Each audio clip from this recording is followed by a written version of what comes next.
just talking before I go on. I'm not going to call a little bit early. Is that us or you? Huh? Was that screener us or you? I don't know. I think it was me because if you look for new auto insurance or something, it's like they sell your number to 50 different vendors and you get nothing but spam calls. So there's a way to set up on your phone where it actually will ask the person what the call is about. And usually, if it's a solicitation, they'll just hang up. And Oh my! so I'm gonna. it's a feature to kind of try to defeat all the spam calls you get. That's a great idea. I'm gonna have to look that up because I don't ever answer my phone because of that. Yeah, most everybody I know, I'm very diligent about putting contacts in. So I have your contacts in a couple different numbers, but maybe not the station. So I'll add. Wow. All right. Well, before we get into, the nuts and bolts of the excitement in DC and the district, etc., America 250, it would must be so neat being in DC during the decoration of our birthday.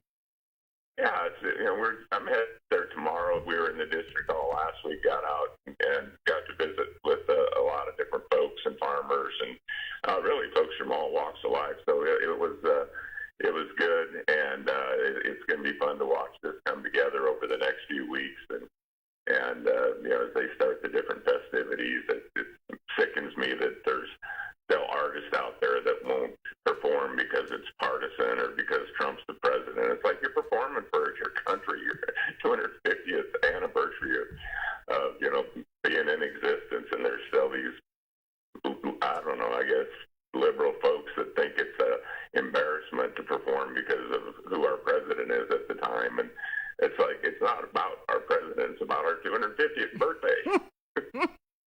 Hello. I mean, I didn't know we were virtue signaling on that one. Yeah, yeah. There was all the lineup of artists, and they just kept getting pressured to drop out because they would be, I don't know. I guess supporting one party and not the country. So anyway, that's disappointing. But while we're on that, this is another kind of interesting thing. If you don't care, if I you do whatever you want a to. minute. Yeah, you do whatever you want to.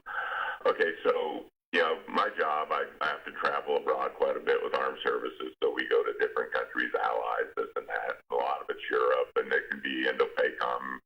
We're in Vietnam or Singapore or Australia, but the one place I notice a lot is in and around Europe. There's one news source that basically covers America, and it's CNN, and they also have what's called Russian television, which I think is produced by CNN, and I'm not even kidding. They have the exact same format, same type of reporting, and all that.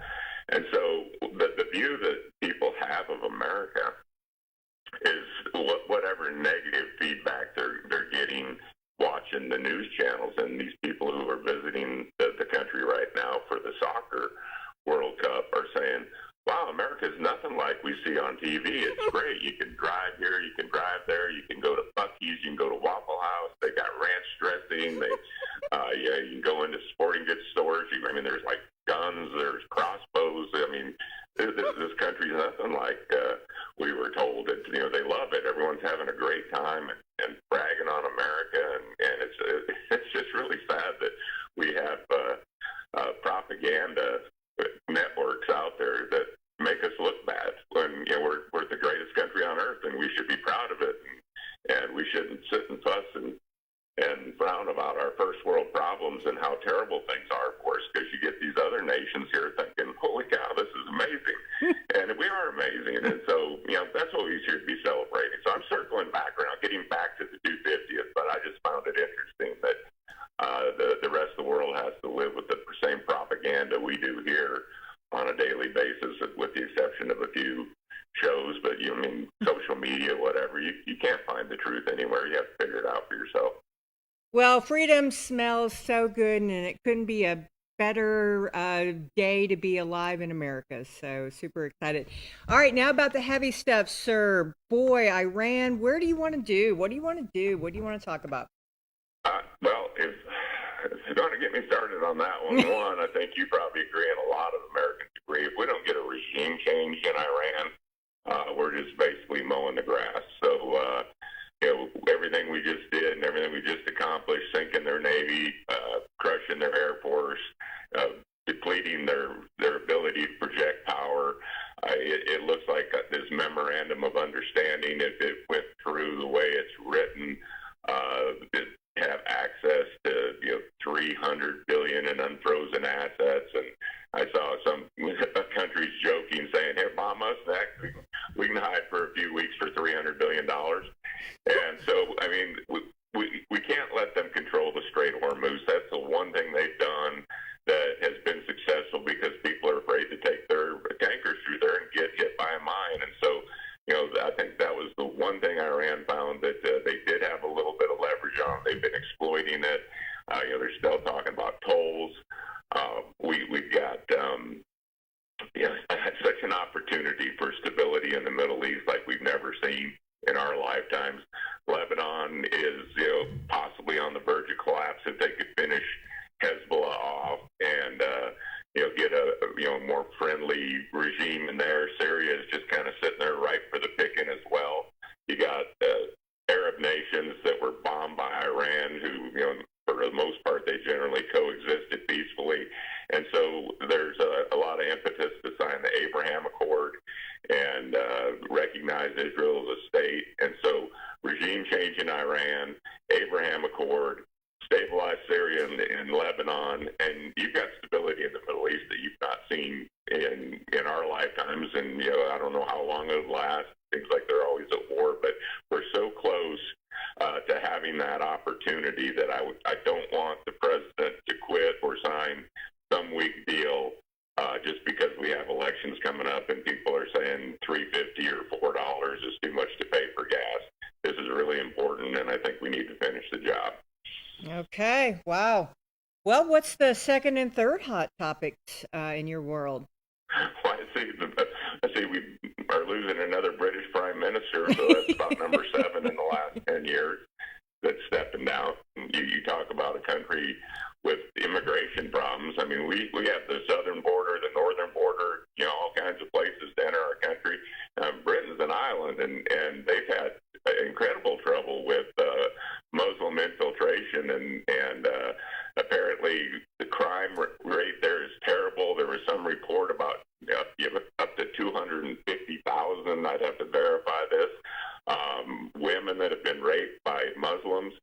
And it's just like, what happened to Great Britain? And so, that's interesting, breaking news this morning.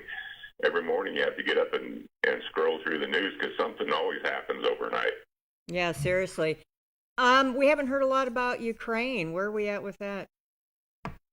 With our what? With Ukraine? Oh, that has been kind of on the back burner now that you mention it. Ukraine has been making some positive steps forward. They're being a little more assertive. They're attacking into Russia and the Europeans because of Trump's chastising. Sometimes he can be a little harsh, a little tough.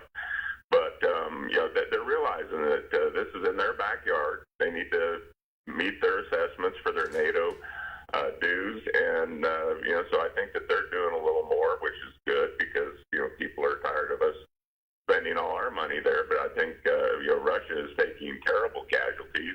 We're talking weeks where they're losing,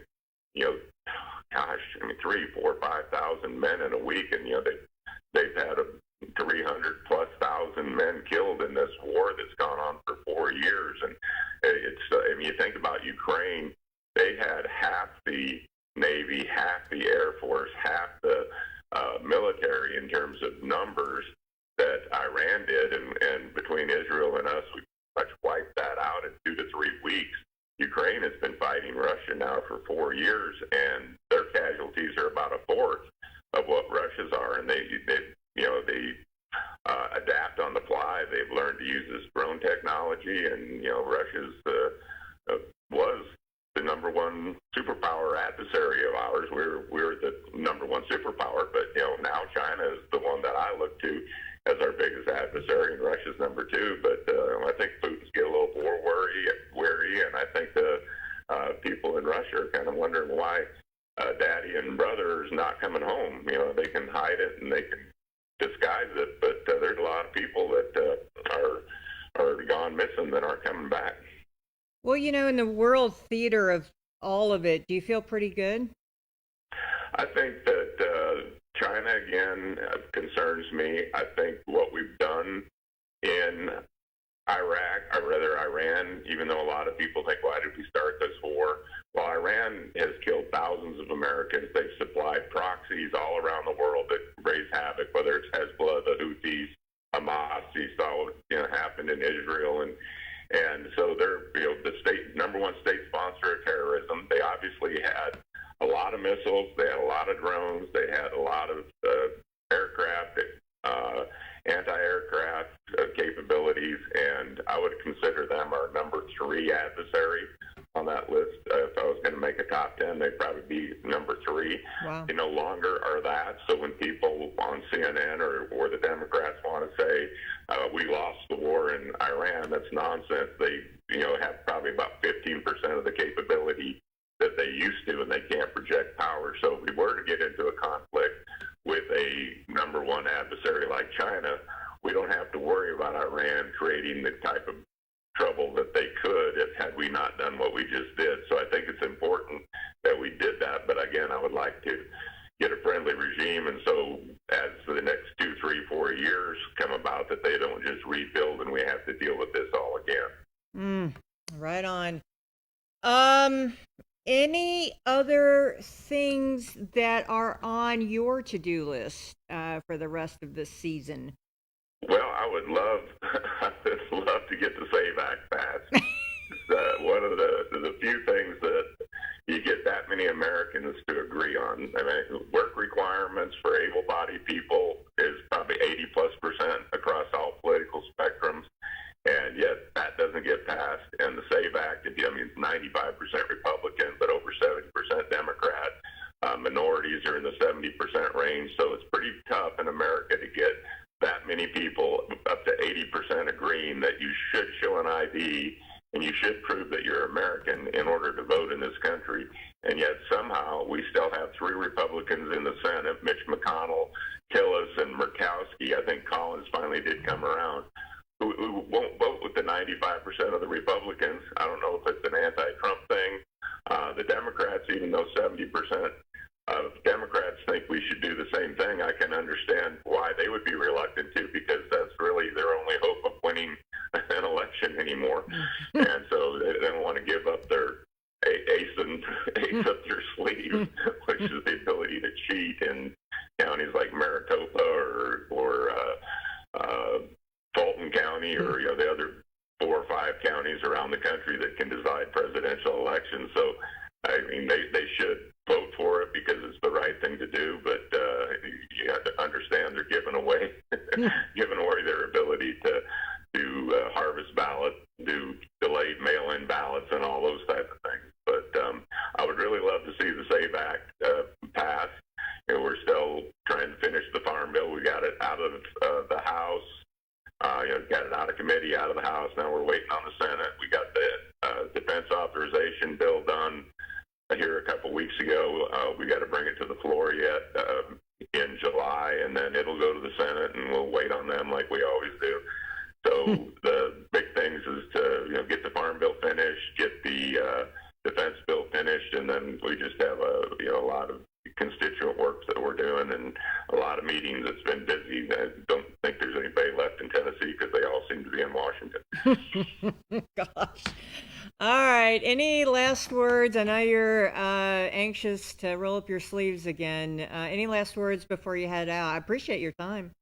Well, I just always great coming on, and then it was just kind of having a flashback to a year ago when we had this really great Statesman of the Year at the Statesman's Dinner in Nashville, and it's about that time again. I think that's coming up to 27th. And I'm getting a little verklempt about it. I was like, I've got to hand over my crown. Well,